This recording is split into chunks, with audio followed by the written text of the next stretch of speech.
안녕하십니까. ETF 마스터즈에 오신 걸 환영합니다. 저는 타이거 ETF의 이용재입니다. 자, 여러분. 배터리가 언제 어떻게 만들어졌는지 알고 계신가요? 2021년 가장 주목받고 있는 투자 테마, 배터리에 대해서 살펴보기 전에 저와 함께 배터리 역사에 대해서 간단히 짚고 넘어가도록 하겠습니다.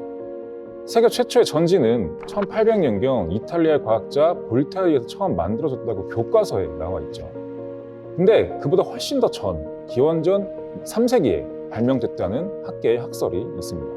1936년 이라크 바그다드 인근의 고대 유적지에서 진흙 항아리가 출토됐는데요. 그 안에 구리 원통 용기와 철심이 들어있었다고 합니다. 근데 이 구조가 오늘날 사용되는 전지 구조와 정확하게 일치했답니다. 그래서 과학자들은 고대 파르티아 제국 시대에 제작된 이 진흙 항아리가 전지인지 아닌지 확인하기 위해서 실험을 해봤는데요. 이 항아리에 황산구리 용액을 넣었더니 0.5V의 전압이 흘렀다고 합니다. 과연 이 진흙 항아리가 인류 최초의 전지일까요? 바그다드 전지의 용도에 대해서는 현재 학계 다양한 주장들이 있습니다. 먼저 통증 완화를 위한 의학용이었다는 주장이죠. 고대 그리스 로마 시대에는 실제로 전기뱀장어를 활용해서 통증 치료를 했다라는 기록이 있기 때문입니다. 그런데 불행히도 바그다드 인근 페르시아만에는 전기어가 서식하지 않아서 이를 대체할 의료기기였다는 주장이죠. 다만 0.5V의 전압은 의료용으로 너무 약하다는 게 해당 주장의 맹점입니다. 전기뱀장어만 하더라도 순간적으로 850V의 전압을 뿜어내니 말이죠. 이외에도 전기 충격을 통해 종교적 경외감을 유발하기 위해 사용되었다는 주장과 금속 도금을 하기 위해 사용되었다는 주장이 있습니다. 하지만 그 어떤 주장도 사실로 입증된 바가 없습니다.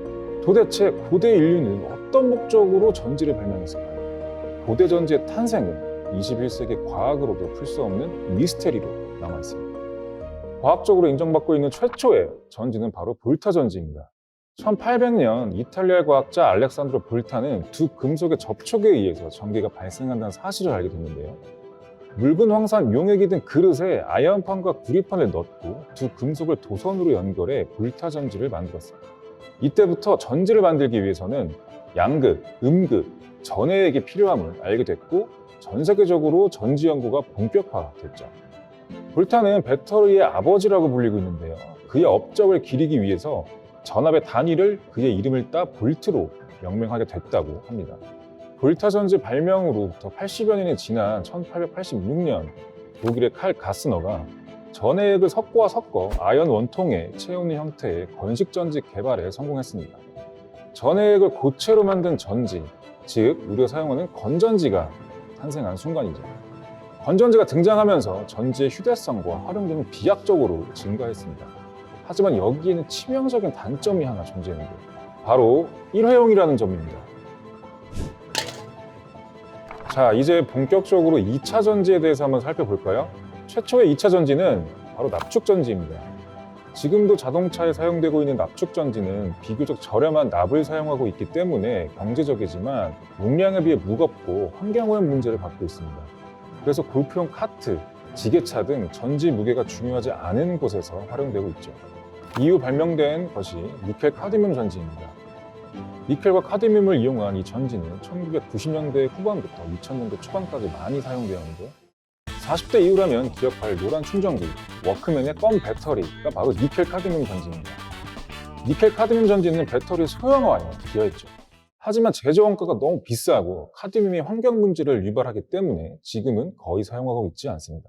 니켈 카드뮴 전지는 완전히 방전하지 않고 충전하면 용량이 줄어드는 메모리 효과를 갖고 있습니다.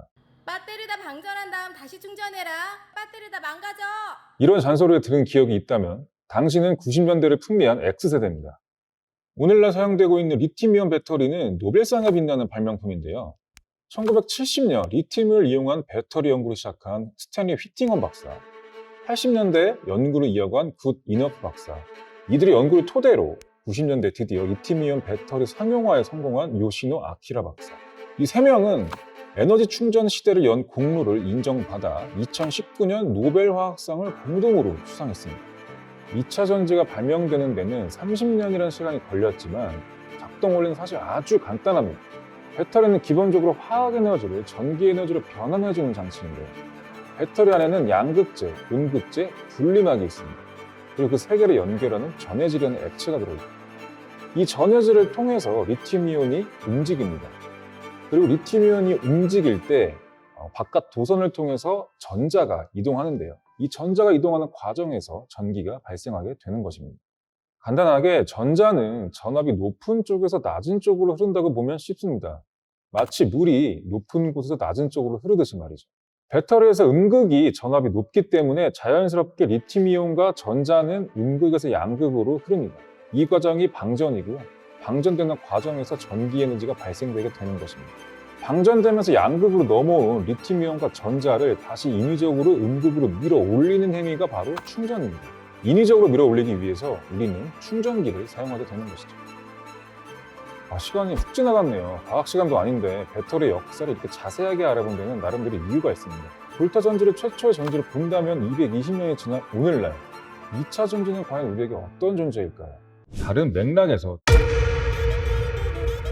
2차 전지 테마에 바로 2차 전지 테마 투자 솔루션입니다.